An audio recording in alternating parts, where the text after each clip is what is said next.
అందరికీ వందనములు. 2025 జనవరి నెలలో 3వ ఆదివారం ప్రభును ఆరాధించడానికి మనకు కృప ఇచ్చినాడు.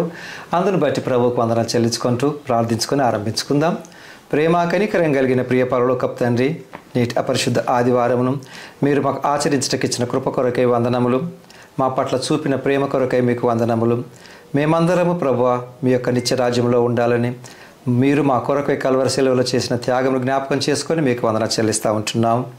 కొన్ని నిమిషములు లేఖన భాగం ధ్యానించిన ఇంటుండగా పరలోక జ్ఞానం చేత చూచి గ్రహించి అన్వయించుకొని కృప చూపమని యేసు నామమున వేడుకుంటున్నాను తండ్రి, ఆమేన్. మంచిదండి, ఒక పాట పాడి మనం ప్రభువుని ఆరాధిద్దాం.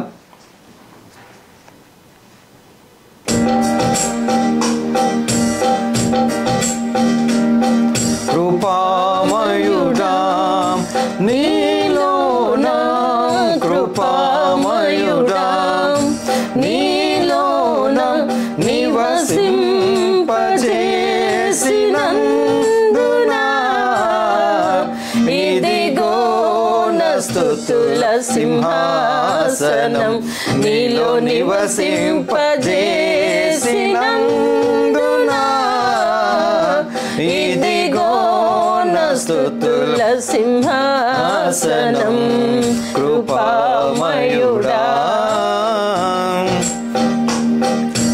ఏ అపాయము నా గుడారము సమీపించనీయక, ఏ అపాయము నా గుడారము సమీపించనీయక,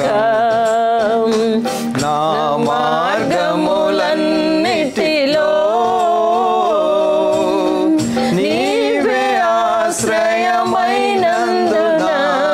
కృపామయుడా నీలో నా కృపామయుడా నీలో నా నివసింపజేసినందునా ఇదిగో నా స్తుతుల సింహాసనం నీలో నివసింపజేసినందునా ఇదిగో నా స్తుతుల సింహాసనం కృపామయుడా.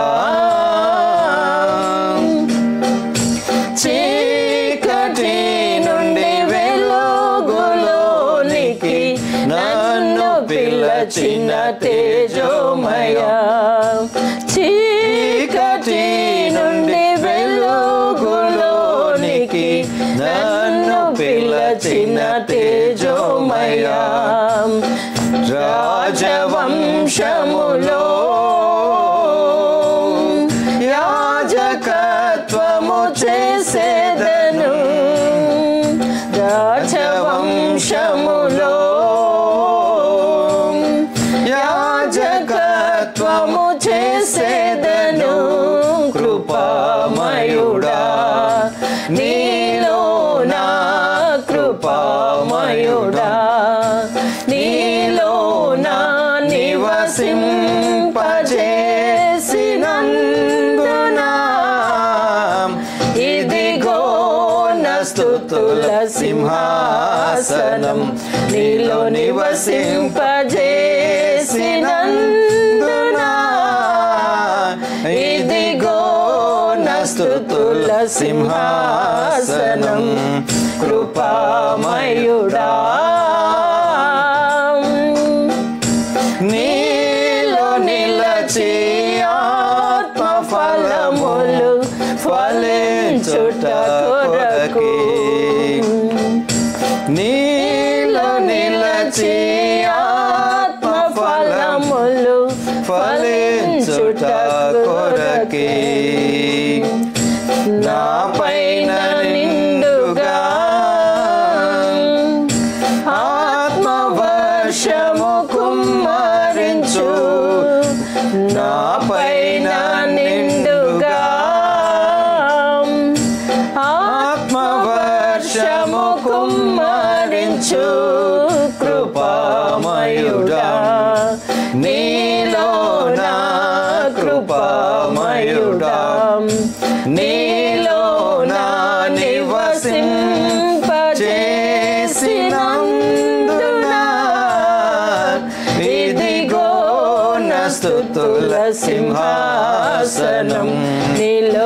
నివసింపజేసినందున ఇదిగో నా స్తుతుల సింహాసనం కృపామయుడా.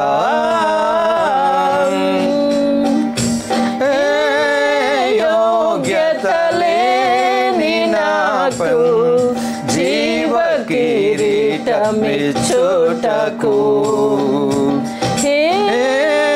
యోగ్యత లేని నాకు జీవ కిరీటమిచ్చుటకు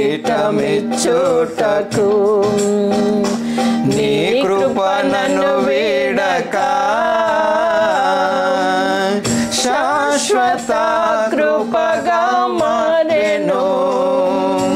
నీ కృప నన్ను వీడక శాశ్వత కృపగా మారెను. కృపామయుడా నీలో నా కృపామయుడా నీలో నా నివసింపజేసినందున ఇదిగో నా స్తుతుల సింహాసనం నీలో నివసింపజేసినందున ఇదిగో నా స్తుతుల సింహాసనం కృపామయుడా.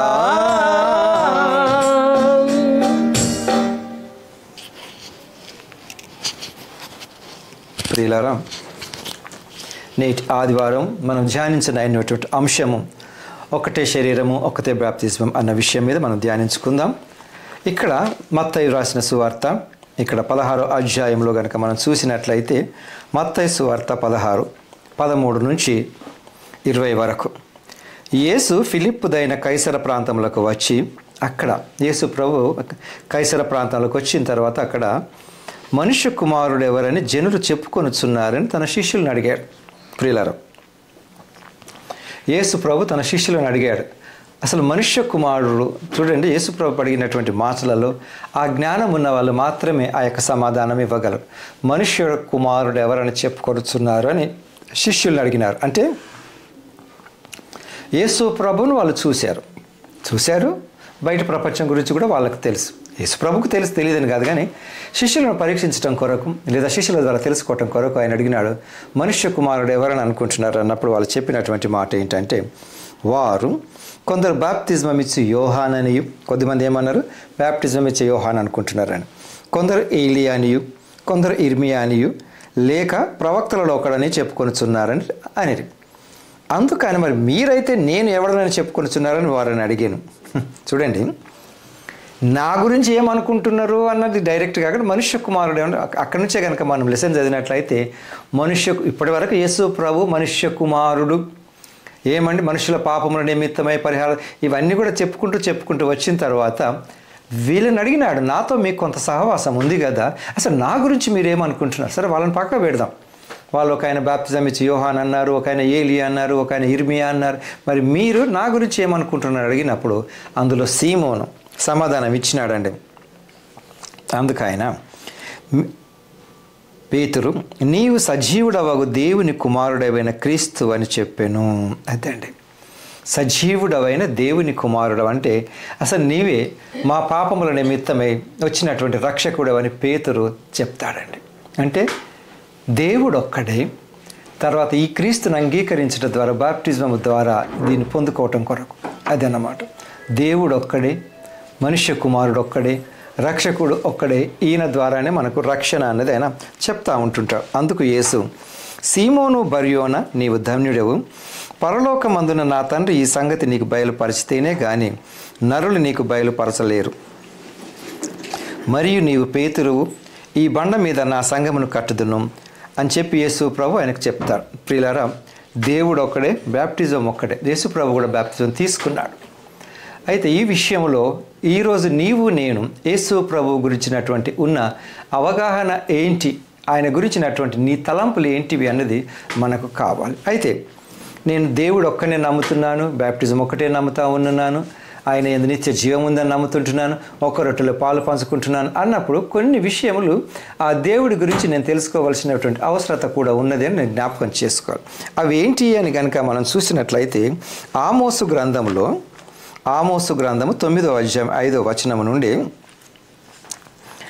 ఆయన సైన్యములకు అధిపతియగు యెహోవా, ఆయన భూమిని మొత్తగా అది కరిగిపోవును దేవుడి యొక్క శక్తి గురించినటువంటి విషయములు మాట్లాడుతూ ఉంటున్నాడు. ఆయన భూమిని మొత్తగా అది కరిగిపోనంటే దేవుడి యొక్క శక్తిని, దేవుడు ఒక్కడే ఆయన శక్తి గురించి మాట్లాడుతూ ఉంటున్నాడు. ఆయన కుమారుడిగా, మనుష్య కుమారుడిగా ఈ లోకంలో అవతరించినటువంటి యేసు ప్రభువుకు కొన్ని అంటే దేవుడు మన పాపం నిమిత్తం ఆయన కల్వరి శిలువ పైన మరణించగలిగినటువంటి ఆ యొక్క త్యాగపూరితమైనటువంటి హృదయాన్ని దేవుడిచ్చినాడు. దేవుడు వలన కలిగినది కాబట్టి. అంతేకాకుండా అందులోని నా నివాసులు అందరూ ప్రలాపింతురు, నైలు నది వలనే అది అంతయు ఉబుకుచుండును, ఐగుప్తు దేశము నైలు నది వలనే అది అణగిపోవును. దేవుడి యొక్క శక్తి అంటే దేవుని కోపాన్ని, దేవుడి ఉగ్రతను గురించి మనకు వివరిస్తూ ఉంది. దేవుడు ఒక్కడే. ఆయనను కనుక నేను నిర్లక్ష్యం చేస్తే నాకు వచ్చేటటువంటి నష్టాల గురించి మాట్లాడుతూ ఉంటున్నాడు. కాబట్టి మన జీవితంలో దేవుడు అనేకమైనటువంటి అవకాశాలను కలిగిస్తాడు. దేవుడు ఒక్కడే, బాప్తిజం ఒక్కటే, ఆత్మ ఒక్కటే, శరీరం ఒక్కటే.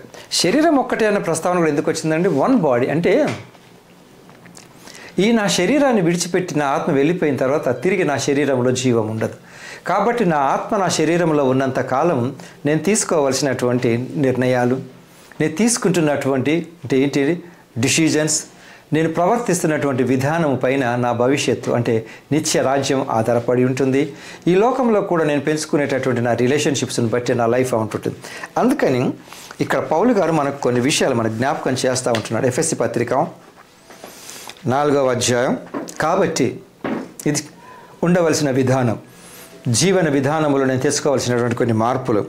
కాబట్టి మీరు సమాధానమును బంధము చేత ఆత్మ కలిగించు ఐక్యమును కాపాడుకున్నట్టు ఎంత శ్రద్ధ కలిగిన వారై.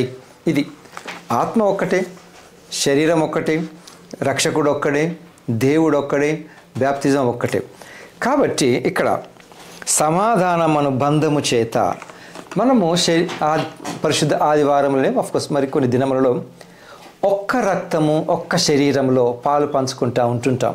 ఒకటే శరీరం అని అంటే ఒక్క రొట్టెను సాదృశ్యంగా ఒకటే రొట్టెను మనం పంచుకుంటూ క్రీస్తు శరీరాన్ని జ్ఞాపకం చేసుకుంటూ సాదృశ్యమైన రొట్టెను తీసుకుంటూ ఉంటుంటాం.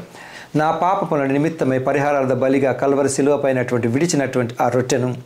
కాబట్టి నేను దాన్ని తింటున్నప్పుడు ఒక్క శరీరం, ఒక్కటే పాత్ర, ద్రాక్షారసము దేనికి సాదృశ్యం అండి? కల్వరి శిలువ పైన ఆయన కార్చిన రక్తమునకు సాదృశ్యం. ఇప్పుడు ఆ ఒక్క రక్తము ఒక్క శరీరంలో పాలు పంచుకునే మనము ఎటువంటి మనస్పర్ధలు లేకుండగా ఆ ప్రభు యొక్క శరీరమును తినుచూ తాగుచూ ఉండవాలని. ఒక్కటే శరీరం, ఒక్కటే బాప్టిజం. ఆ ఒక్క శరీరాన్ని తింటున్నప్పుడు నేను ఎటువంటి ఉద్దేశంతో తీసుకుంటున్నాను కాబట్టి పక్క వాళ్ళని గురించి నేను ఆలోచించుకోకుండా, అంటే విమర్శ విధానంతో కాకుండా, జడ్జిమెంట్ ధోరణితో కాకుండా నేను తీసుకోవాలి. సమాధానమను బంధం అంటే అందరిలో ఐక్యత కలిగి ఉండగలిగినటువంటి జీవితాన్ని నేను నేర్చుకోవాలి.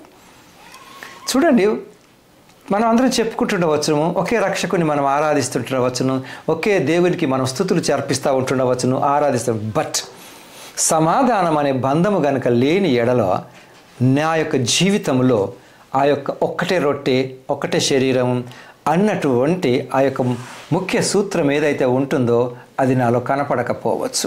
కాబట్టి సమాధానము బంధము చేత ఆత్మ కలిగించు ఐక్యమును కాపాడుకున్న నిమిత్తమే శ్రద్ధ కలిగిన వారై ప్రేమతో ఒకరినొకడు సహించాలి అన్నది. ఇదండి, సంఘంలో మనం అనేకుల మంది ఉంటుండవచ్చును, అందరికీ ఒకే తలాంతు ఉండకపోవచ్చు, భిన్నమైనటువంటి తలాంతులు ఉంటుండవచ్చును.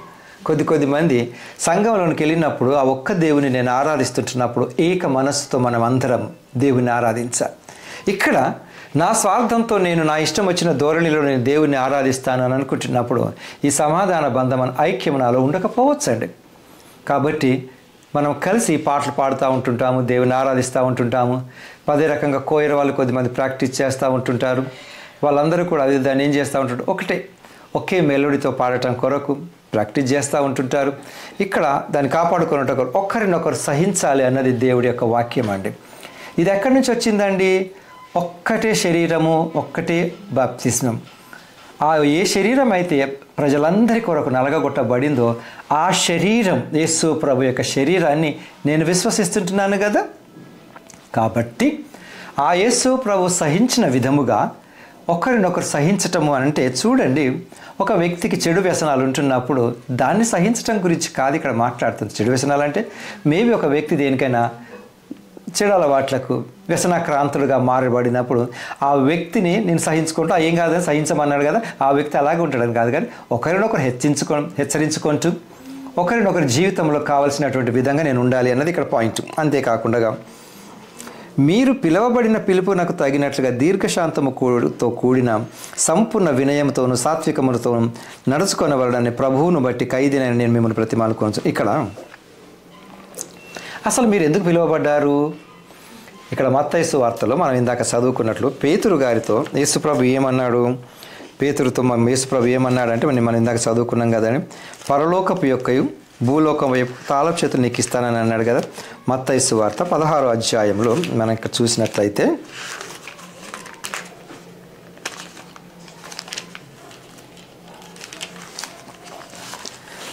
18, మరియు నీవు పేతురువు, ఈ బండ మీద నా సంఘమును కట్టుదును, పాతాళ లోక ద్వారములు దాని ఎదుట నిలువ నేరవని నేను నీతో చెప్పుచున్నాను.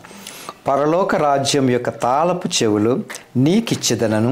నీవు భూలోకమందు దేని బంధింతువో అది పరలోకమందును బంధింపబడును, భూలోకమందు దేనిని విప్పుదువో అది పరలోకమందును విప్పబడునని అతని చెప్పు. అంటే పేతురుకు కొన్ని అధికారాలు ఇచ్చాడు యేసు ప్రభు. ఒకవేళ భూలోకమందు నువ్వు చూస్తున్నటువంటి సహవాసంలో, నీ ఫ్రెండ్ సర్కిల్లో ఏదైతే నువ్వు బంధిస్తావో, ఒక వ్యక్తికి చెడు వ్యసనాలు ఉంటున్నవి, దాన్ని నువ్వు బంధించినావు. చెడు వ్యసనం ఎక్కడి నుంచి కలిగిందండి? ఆ వ్యక్తికి ఏదో ఒకరి ప్రేరణ ద్వారా, ప్రేరేపణ ద్వారా అది కలిగింది కదా. నేను క్రీస్తుకి ఎంత దగ్గరగా ఉంటున్నప్పటికీ అపవాది నుంచి దూరంగా పారిపోవాలి అని ఏమీ లేదు. నేను కూడా అపవాదికి చోటు ఇవ్వచ్చు కదా. మరి ఇదే ఎఫెసీ పత్రికలు వేసు పౌలు గారు అంటారు అపవాదికి చోటు ఇవ్వకూడదు. అంటే ఎవరైతే క్రీస్తుకు దగ్గరగా చేరువ అవుతూ ఉంటున్నారో వాళ్ళందరినీ కూడా అపవాది ఏదో ఒక రకంగా నలగొట్టాలని ప్రయత్నం చేస్తూ ఉంటుంటాడు చెడు వ్యసనాలకు. ఇప్పుడు పేతురు గారికి ఇచ్చినటువంటి ఆ అధికారం ఏంటి? నువ్వు ఈ వ్యక్తి ఇలాంటి పని చేయకూడదని దైవ ఆజ్ఞను పొందుకొని, అధికారం పొందుకున్న ఒక వ్యక్తి దైవ సేవకుడు అంటాము, గాడ్ సర్వెంట్ అంటాము.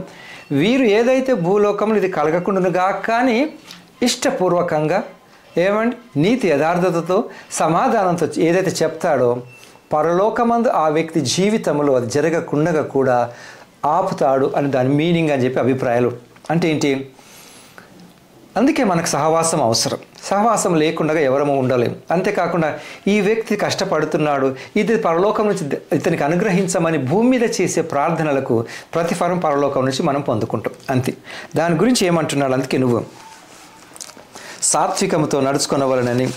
అంటే సాత్వికంతో అంటే ప్రతి ఒక్కరిది మేలు కోరేవారిగానే ఉండగాలి, కీడు కోరేవారిగా నేను ఉండకూడదు. అంతేకాదండి, శరీరం ఒక్కటే, ఆత్మ ఒక్కడే, ఆ ప్రకారమే మీ పిలుపు విషయం ఒక్కటే నిరీక్షణ యందుండుటకు పిలువబడితే. అంటే శరీరం ఒక్కటే అంటే నా శరీరంలో నా కుడి చేయి బాగుంటుందా, ఎడమ చేయి బాగుంటుందా? ఎడమ చేయికే మేలు కావాలి, కుడి చేయి. ఈ శరీరంలో ఎడమ చేయికి బాగలేకపోయినా నా మనసు బాధపడుతుంది, కుడి చేయి బాగలేకపోయినా మనసు బాధపడుతూ ఉంటుంది. అంటే ఈ శరీరం ఒక్కటే. కుడి కన్ను గొప్పదా, ఎడమ కన్ను గొప్పదా, కుడికాలు గొప్పదా, ఎడమకాలు గొప్పదా, నువ్వు వేస్ట్ అని రెండు మాట్లాడుకోవు కదా. అదే రకంగా శరీరం ఒక్కటే. అంటే ఈ శరీరం ఒక్కటే అన్నదానికి ఏంటిదనంటే సహవాసము, సంఘం అంతా కూడా ఒక్క శరీరమైనటువంటి క్రీస్తుకు సాదృశ్యంగా మనం ఉంటున్నాం. కాబట్టి క్రీస్తుకు సాదృశ్యమైనటువంటి ఈ శరీరంలో మానవులందరూ కూడా, సహవాసులందరూ కూడా, విశ్వాసులందరూ కూడా ఒకే ఒక నడిపింపు మేరకు పిలువబడ్డాం. అదండి. అంటే ఆ పక్క వాళ్ళు ఏమైనా పర్వాలేదండి, నేను మేలు పొందుకోవాలని వాక్యం కాదు చెప్తూ ఉంటున్నది. కానీ మనుషులలో స్వార్థం అన్నది ఎక్కడి నుంచి వస్తుందండి? నాలో రెండు రకాలుగా ఉంటుండొచ్చు. ఒకటి, నేను ఎంత దేవుడికి చేరువగా ఉంటున్నప్పటికీ కూడా ఇహలోక వాంఛలు నన్ను దేవుడికి దూరంగా చేసే అవకాశాలు లేకపోలేదు. కాబట్టి అదొకటి ఉంటుంది. తర్వాత ప్రభువు ఒక్కడే, విశ్వాసం కూడా ఒకటేనండి. ప్రభు ఒక్కడే, విశ్వాసం కూడా ఒకటే. ఏంటి? నేను దేని యందు విశ్వసిస్తుంటున్నాను? విశ్వాసం ఒక్కటే. ప్రభు ఒక్కడే, విశ్వాసం ఒక్కడే. చూడండి, ప్రభు అని పిలువబడుతున్నటువంటి వారివి ఆ యొక్క పదములు ఇక్కడ కాదు, యేసు ప్రభుని గురించి మాట్లాడుతూ ఉంటాడు. యేసు ప్రభు ఒక్కడే. అంతేకాకుండా విశ్వాసం ఒకటే. ఏంటంటే ఆయన యందు నేను ఉంచేటటువంటి విశ్వాసం అదొకటే. ఈరోజు ఇది రేపు అది అని కాదండి. నేను ఆయన యందు ఉంచుతున్న విశ్వాసం ఏమిటి అంటే, ఆయన పరమును వీడి ఈ లోకమునకు పాపులను రక్షించుటకు యేసు ప్రభు ఈ లోకానికి వచ్చాడు. కలువరి శిలువ పైన ప్రతి ఒక్కరి పాప పరిహారార్థ బలిగా ఆయన కలువరి శిలువ పైన నా పాపములను మన పాపములను భరించి ప్రాణము విడిచాడు. ఆయన్ని అప్పచెప్పుకున్నాడు తన ప్రాణాన్ని. సమాధి చేయబడ్డాడు. కానీ ఆయన సెలవిచ్చిన రీతిగా తిరిగి పునరుద్ధానుడైనాడు. ఆయన మనకు వాగ్దానం చేసిన రీతిగా ఆరోహణమైపోయినాడు. తరువాత ఇంకా విశ్వాసం ఏంటి? ఆయన ఏమన్నాడు? అపొస్తలుల కార్యం 1వ అధ్యాయంలో తిరిగి ఆయన ఆరోహణం అయిపోతుంటున్నప్పుడు, నేను ఏ విధముగానైతే పరలోకానికి చేర్చబడుతున్నాను, తిరిగి అదే విధముగా నేను భూలోకానికి వస్తాను. ఇది మన విశ్వాసం. అంటే అపొస్తలుల విశ్వాసం అని అంటుంటాం మనం అప్పుడప్పుడు. ఆయన తిరిగి వస్తాడు. అప్పుడు ఆయన యందు మృతులైన వారు మొట్టమొదటిగా లేస్తారు. ఒకవేళ భూరధ్వని వినిపించినప్పుడు ఎవరెవరైతే వాళ్ళు లేస్తారు. మనమందరం కూడా ఎవరైతే క్రీస్తునందు విశ్వసించి, అది విశ్వాసం. చూడండి, యేసుప్రభు లోకానికి వచ్చినాడు, నా అదంతా విశ్వాసమైన. ఇవన్నీ కూడా అందులో ఒకటే విశ్వాసం. నేను ఆయన నా పాపం నిమిత్తం చనిపోయినాడు అంది నేను విశ్వసిస్తానండి, కానీ వస్తాడో రాడో అది కాదు. కంప్లీట్ సెట్ విశ్వాసం ఒక్కటే. ఇదంతా కంబైన్డ్. నా యందు విశ్వాసం ఉంచుతున్నాము, విశ్వాసం ఉంచుతున్నాను. ఆయన యందు విశ్వాసం ఉంచి ఆయన బ్యాప్టిజం తీసుకున్నాను. అయిపోలేదు, చరిత్ర జీవితం అయిపోలేదు. విశ్వాసం ఉంచినప్పుడు సహవాసంలో పాల్గొనాలి, ప్రభు శరీర రక్తంలో పాలు పొందుకోవాలి. అంతేకాదు ఏంటంటే నిరీక్షణ, ఈరోజు నేను చనిపోయినప్పుడు ప్రభు చెంతకు చేరుతాను, అది విశ్వాసం. లేదు నేను జీవించి ఉండగానే ప్రభు రెండవ రాకడ కనుక వచ్చినట్లయితే ఎత్తబడతాను, అది మన జీవితం, విశ్వాసం. ఈ విశ్వాసం అనగానే ఒక్కటే, రైట్. ఆ విశ్వాసం ఒక్కటే అంటే చిన్న లైన్ కాదండి. ఆ విశ్వాసం అనేటటువంటి వన్ ప్యాకేజ్లో చాలా రకాలుగా ఉంటాయి. ఇవన్నీ అంటే నమ్మాలి, నా కొరకు వచ్చినాడు, నమ్మి బాప్తిజం తీసుకున్నాను, సహవాసం పాల్గొంటున్నాను. ఎందుకు పాల్గొంటున్నాను? సహవాసం డెవలప్మెంట్ కొరకు. ఇవన్నీ అంతేకాకుండా తండ్రి అయిన దేవుడు ఒక్కడే, ఆయన అందరికీ పైగా ఉన్నవాడు, అందరిలోని వ్యాపించి ఉన్నవాడు. కాబట్టి అయితే మనలో బ్రతికిన వానికిని క్రీస్తు అంగీకరించే వరం యొక్క పరిమాణం చొప్పున కృప ఇయ్యపడెను. ఇదండి. కాబట్టి ఫ్రెండ్స్, నీ విశ్వాసము ఒకటే, క్రీస్తునది. అంటే చంచలత్వం కలిగి ద్విమనస్కులై ఇటు అటు కాకూడదా, అవుతుందో లేదో లేండి, నేను వారి కొరకు వీరి కొరకు అనేది కాదు. విశ్వాసం ఒక్కటే. కాబట్టి నీ యొక్క విశ్వాసాన్ని క్రీస్తునందు బలపరచుకోవటం కొరకు నీ ఉండవలసిన. అంతేకాదు, కీర్తన 115, మాకు కాదు యెహోవా, మాకు కాదు, నీ కృపా సత్యములను బట్టి నీ నామముకి మహిమ కలుగునుగాక. ఇక్కడ ఎవరికో కాదు, కృపా సత్యములను బట్టి మహిమ దేవునికే మనం చెల్లిస్తూ ఉంటున్నాము.